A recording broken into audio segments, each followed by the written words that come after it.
Welcome to OP Lesson 4, Sundogs and Rearview Mirrors. The purpose of this lesson is to apply and reinforce what you've already learned about reflection and refraction in the previous lessons. It should take you about an hour to complete the lesson. For materials, you'll need just your Pearson resource. All the other materials are contained within this lesson handout itself. Reflection is a part of your everyday life. In getting started, you should make a short list of several ways this is true and discuss this list with someone. In answering this question, think about all the different ways human beings use mirrors as they go about their daily activities. Once you've completed this, move ahead to the first activity, rearview mirrors. And here it is.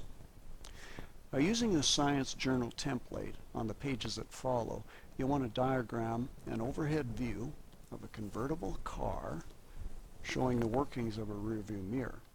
And you want to think about your reflection activity as you do this. You'll want to draw and label proper ray diagrams. You've already done that. You'll want to show the path the image takes to reach your eye. And you'll want to include the following: incident ray, reflected ray, the normal, angles of incidence, and angles of reflection.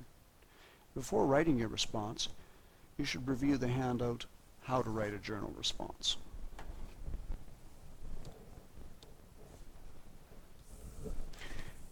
And here you see the space for making the response on rearview mirrors. You'll want to diagram and label and explain. And in doing this, you should use the checklist on your handout to be sure you haven't missed anything.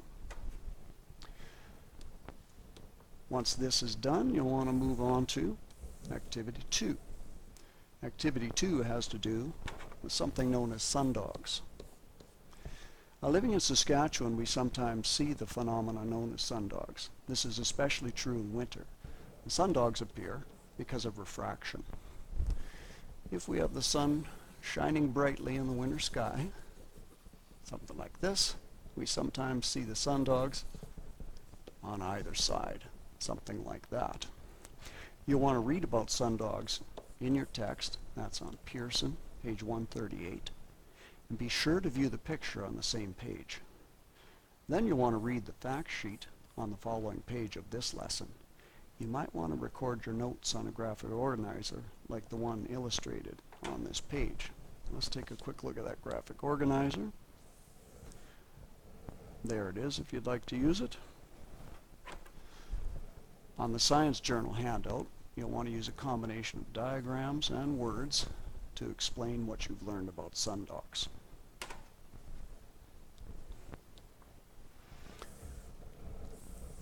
Here we see the sundog fact sheet.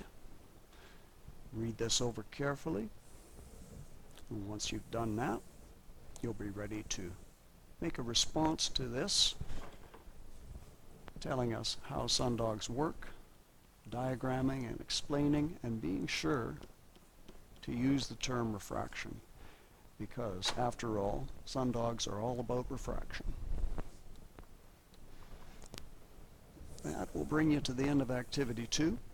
There's an extending your learning activity if you like. And if you have access to the internet, you can explore interactive science sites that explain how refraction and reflection work. Here are some keywords, search terms you might like to use: interactive, light, science, kids, reflection, and refraction.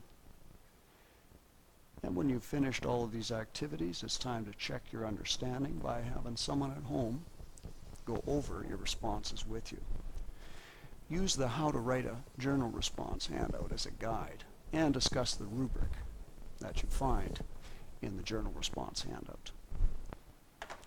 Doing that will bring you to the end of Lesson 4.